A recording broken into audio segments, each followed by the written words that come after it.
Hello guys, welcome to new blog. કેમ છો બધા? જય શ્રી કૃષ્ણ બધાને.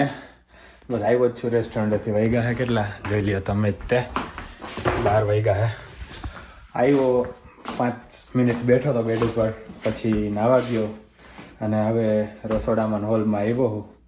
આ લોકોએ તો આજે પીઝા મંગાવ્યા હતા, બરાબર, પણ આપણે પીઝા ખાવાની ઈચ્છા છે નહીં. રોટલી પડી છે 4, બરાબર. તો આપણે કંઈક શાક બનાવી નાખશું ફટાફટ અને ખાઈને વિડીયો એડિટ કરીને હોઈ જઈએ. તો બનાવીએ. ડુંગળીનું શાક બનાવવાની ઈચ્છા છે, બની જશે ફટાફટ. બધો સામાન ભેગો કરી નાખું અહીંયા અને આપણું સેટઅપ બ્લોગનું અહીંયા કરી નાખું ચાલુ, બરાબર.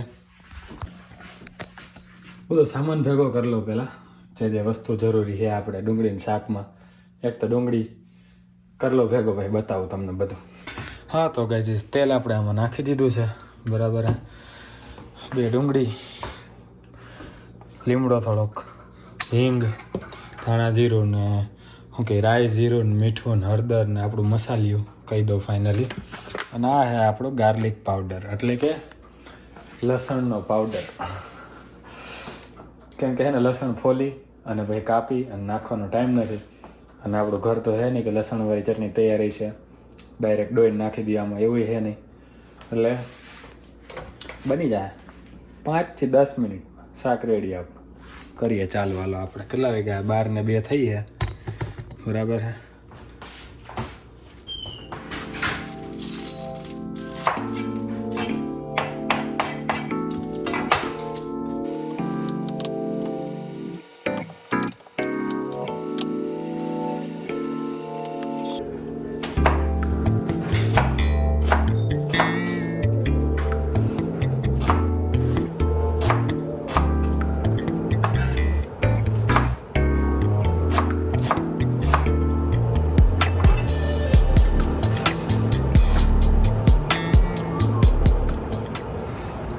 તેલ આવી જાય ભાઈ, મારો ટાઈમ જઈ રહ્યો છે.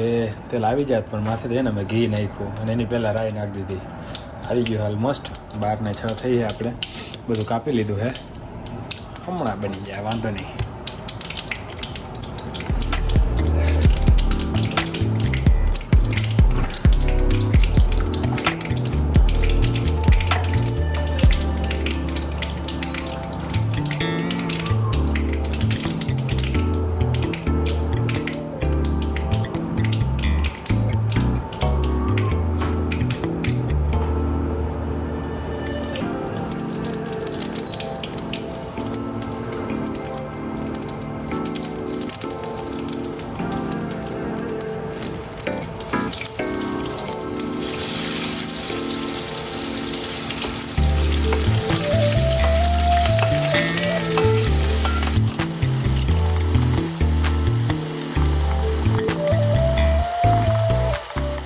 થોડું પાકી જાય ને 50% જેવું, એટલે 100% તો પકાવવું નથી આપણે, થોડું કાચું પાકું જ ખાવું છે, બરાબર. પણ થોડું 50% જેવું પાકી જાય ને, ડુંગળી સડી જાય ને, એટલે પછી આપણે નાખશું ગાર્લિક પાવડર, એટલે કે લસણનો પાવડર, ધાણા જીરું અને ચટણી. એના સાથે આપણે ડુંગળીને પાકવા દઈશું 20-30%, હજી વધારે, એટલે 70-80% જેવી પાકી જાય એટલે આપણું શાક રેડી. અને ભાઈ ખાઈ નાખશો.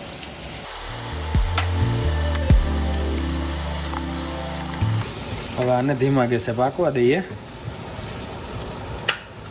ત્યાં સુધીમાં છે ને આપણે એક બાજુ છે ને ધાણા ભાજી કાપી લઈશું, કેમ કે ધાણા ભાજી પડે એટલે શાક બની જાય 1 નંબર. તો પાકે ત્યાં સુધીમાં આપણે ધાણા ભાજી કાપી લઈ. તો ગાઈઝ એક સિક્રેટ કહું તમને, આજે દાંડલી હોય ને એની આગલી જાડી ભલે જાડી હોય, આપણને એમ થાય કે ને એમાં સ્વાદ ના હોય, પણ હોય. એને છે ને કાચી નહીં ખાવાની, પણ ત્યારે શાક ચડતું હોય ને ત્યારે એમાં દાંડલિયું નાખો તમે, મસ્ત સ્વાદ આવે, મસ્ત મજાનો.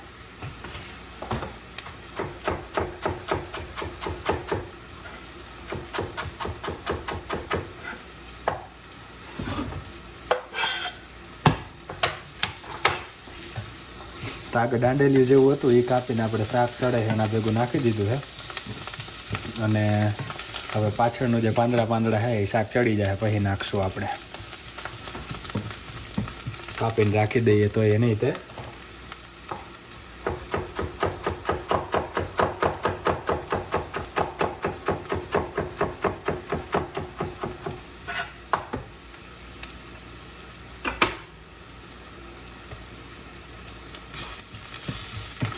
બસ ચડી ગયો ગાઈસ. હવે આ બધું સાફ સફાઈ કરી નાખું પહેલાં, પછી ખાવા બેસીએ આપણે. જો બહારને તૈયાર થઈએ, રેડી છે આપણું શાક. બધું મૂકી દઈએ પછી ખાવા બેસીએ આપણે.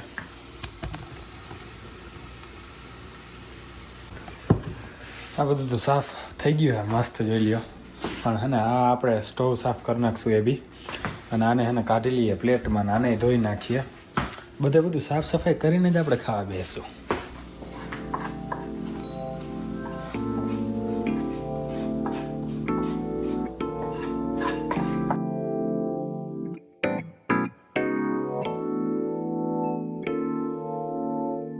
વાગ્યા છે જો 12:30. તેલ ઓલમોસ્ટ આવી ગયું છે આપણું. અને ડુંગળી કાપ નાખી છે, લીમડો ખરગવાનું શાક બની રહ્યું છે. એક બાજુ આપણા ઓટ્સ ગ્રાઇન્ડ થઈ ગયા છે. વ્લોગ ઉતારવાનો એટલો બધો ટાઈમ હતો નહીં મારી પાસે, કેમ કે જવું પડશે ઉબરમાં, મોડું બહુ થઈ ગયું એટલે. તો ફટાફટ બનાવી નાખીએ પછી નીકળીએ. આમાં જ આપણા બીન્સ બોઇલ થઈ ગયા, એ બી ભરી લઈશું. શાક હમણાં બની જશે. આપણું શાક બનીને રેડી છે, પણ જોવાનો ટાઈમ નથી. આપણે સાંજે આવીને જ જોઈશું, કેમ કે બહાર છે ને ઉબર ડ્રાઈવર આપણો ઊભો છે. તો જલ્દી જઈએ બધું લઈને ફટાફટ. ઓ વાવ, જો ગાઈસ, પરમ દિવસે બરફ હતો, કાલે થોડી ઠંડી હતી, આજે ઠંડી નથી એટલી બધી, પણ વરસાદ છે. જો મસ્ત મજાનો હાલીને જવાનો ટાઈમ મળ્યો તો બહુ મજા આવે. મને વરસાદમાં નાહીને જવાની મજા આવે એટલે બહુ. પણ આપણી પાસે એટલો ટાઈમ જ નથી કે આપણે હાલીને જઈએ, એટલા માટે આપણે ઉબરમાં જઈએ છીએ.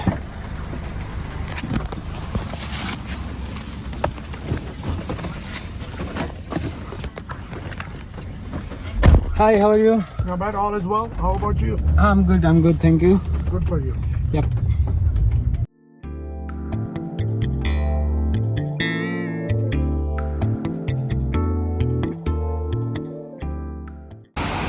પહોંચી ગયા છે ગાઈઝ જોબે આપણે. અને વેધર કંઈક વધારે જ મસ્ત છે યાર. આજે ઠંડી છે પણ થોડી એટલી બધી ખાસ નહીં એમ. પણ હાલીને આવ્યો તો મજા આવત, મસ્ત મજાની સમરની ફિલિંગ આવત મસ્ત વરસાદ સાથે. મને વરસાદ બહુ ગમે, એમાં ભીંજાવું બહુ ગમે, બરાબર. પણ તમને એની પહેલાં વિડીયોમાં મેં કીધું અહીંયા એટલો વરસાદ પડતો જ નથી કે ભીંજાય. તો એમ મજા આવે. ઘરેથી રેસ્ટોરન્ટ સુધી હાલીને આવું ને વરસાદ આવતો હોય ત્યારે બહુ મજા આવે. અને અહીંથી ઘરે જો આવતો હોય વરસાદ તો બહુ મજા આવે. કંઈ નહીં, કરીએ કામ ચાલુ, બરાબર. આજે આપણે મોડું થઈ ગયું એટલે ઉબરમાં આવવું પડ્યું. શાક બનાવી નાખ્યું છે આપણે. હવે એ લોકો ગવાની રોટલી બનાવી નાખશે, સાંજે જઈને ખાઈશું, જોઈશું કેવું બન્યું શાક.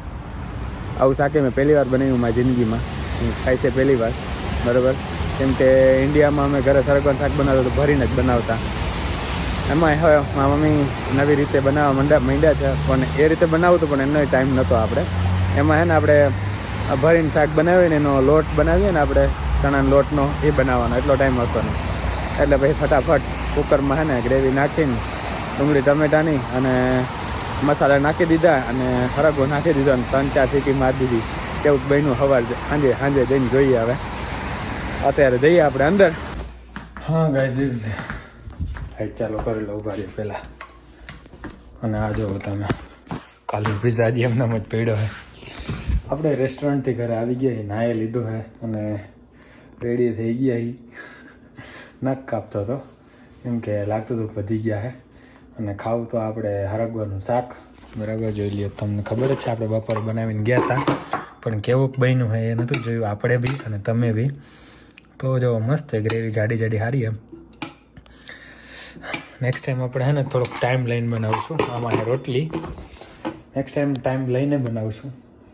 ઓલો આપણે ભરીને શાક બનાવીએ, એનો જે લોટ મસાલો બનાવીએ ને એ છાંટીને બનાવવાનો હોય નેક્સ્ટ ટાઈમ, પાકું, બરાબર. તો ખાઈ નાખીએ હવે. અને આ વ્લોગને અહીંયા પૂરો કરીએ. હવે તમને મજા આવી તો લાઇક, શેર, કમેન્ટ, સબસ્ક્રાઈબ, ઇન્સ્ટાગ્રામમાં ફોલો, નીચે ડિસ્ક્રિપ્શનમાં લિંક આપીએ. મળીએ નેક્સ્ટ વ્લોગમાં. ત્યાં સુધી જય શ્રી કૃષ્ણ, જય શ્રી રામ.